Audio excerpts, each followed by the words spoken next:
Welcome to my latest podcast series, One Life. My name's Terence Wallace, and I'm the writer and publisher of a weekly essay entitled Indelible Adventures, and I'm your host.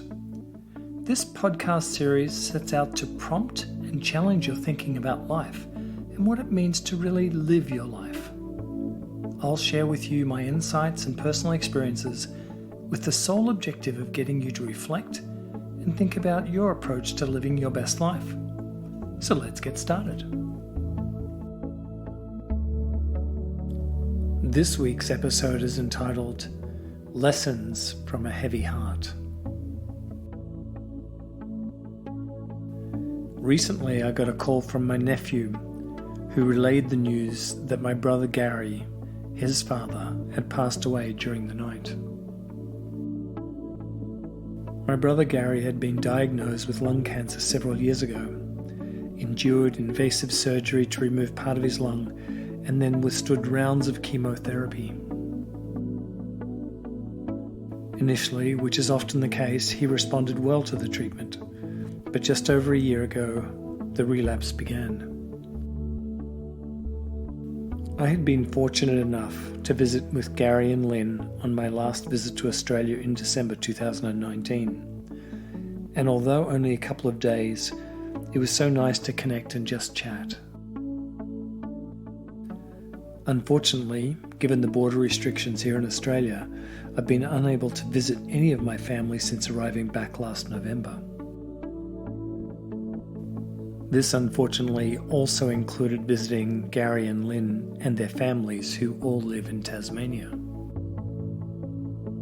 Although my brother Gary was 16 years older than me, he had been an important role model in my life and someone who I'd always looked up to.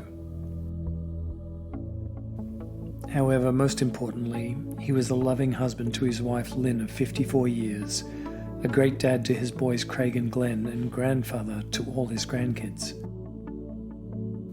He was a solid and dependable friend to all who knew him, and someone that you could always depend on if you needed help or advice.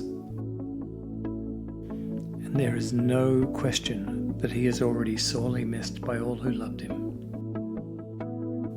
Like most of us, Gary's life was filled with twists and turns, but from his passing, I've gleaned some important life lessons over the past week as I've reflected on his life. The first lesson is about finding your passion. It wasn't until later in life Gary returned to the sport he had loved so much, cycling. Now this was most evident in his final years, as he took so much pleasure and enjoyment from participating and being involved with the local cycling club. Unfortunately, it took him more than 30 years to return to something that had meant so much to him early in life. During the intervening years, he had thrown himself into family life and work and occasional tennis, but nothing quite replaced the void left by him leaving cycling. It was as if a piece of him had been removed and there'd been no real replacement. However, once he decided to return to the sport, he embraced it with everything he had, and this filled him with joy and happiness. The lesson I gleaned was that we shouldn't wait. We need to begin doing the things that we love today, enjoying every moment as if it were your last, because one day, inevitably, it will. My second lesson is role models come in all different forms. As I mentioned earlier, although Gary was much older than me, he was always someone who I looked up to and was a role model in many ways. Not only as an incredible athlete, but also as a fierce competitor. In today's world of social media, we often look to the superstars or people who we may never meet and try to mold ourselves after them. Sometimes we don't need to look too far afield to find strong and authentic role models. And so my lesson is, If you look around your friends and family, your role models and mentors may be close at hand. Seek authentic. Seek those that have conviction and that motivate you. My third lesson is the circle of life.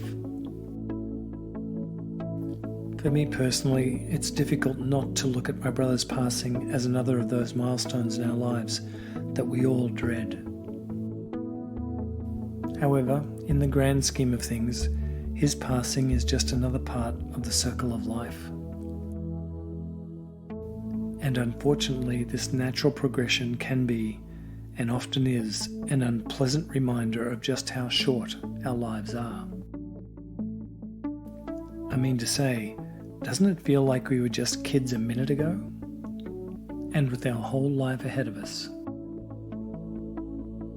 However, these inflection points give us all an opportunity to take a step back and reevaluate our lives, but more importantly, determine what's most important. These are the moments that often bring the most clarity and define our most important priorities in our lives, and to help us refocus so we can enjoy those moments. And the lesson I took from this is that we shouldn't wait until these moments occur to take a step back and reflect and evaluate our lives. Living your best life can start any time.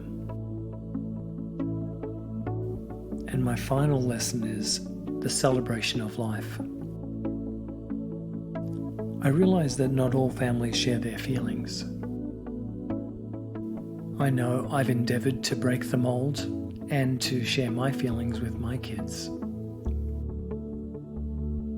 And so it's important not to wait to celebrate someone's life or tell them how important they are to you. We need to make the most of the opportunities we have to have those conversations, and often you must be the one to break the ice first. I know I would rather celebrate a life while those people are with me than after they've gone. Although sometimes the timing is not on our side.